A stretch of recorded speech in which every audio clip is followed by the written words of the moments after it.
Leonard, for people going into bankruptcy, they might wonder how they ever could afford paying an attorney since they're going into bankruptcy because of financial hardship. So, how do you address how people can figure out how, in fact, they can afford an attorney? Question of how you can afford your bankruptcy attorney when you're broke is a very good one, and one I hear a lot. You can make as many payments as you like.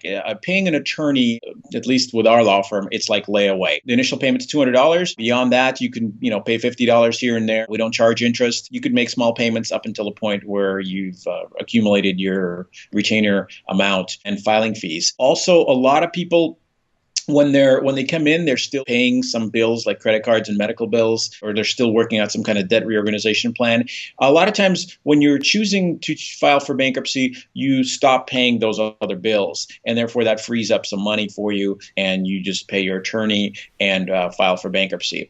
Other folks get money from relatives and friends, and it's okay to borrow money to file for bankruptcy. It's just not okay to pay them back prior to filing. You can pay them back later if you want. But at that point, after you file for bankruptcy, paying back a loan to a friend or relative is more like a gift. It's not really a loan at that point because bankruptcy wipes out your obligation to pay. A lot of people also use their tax refund money. The bankruptcy court's going to be asking, if you're going to file for bankruptcy, what happened to your refund? Because that's some of the money they can take from you. So if you spend it before you file for bankruptcy on, car repair or your rent, or you paid your bankruptcy lawyer with it, that's also how people do it. So they either get the money from somebody else, they get a tax refund, or they just make small progress payments with no interest. And while they're doing that, my office will provide some protection from collection calls and collection activity. So once they hire us, even for a $200 minimum, that goes towards the total price.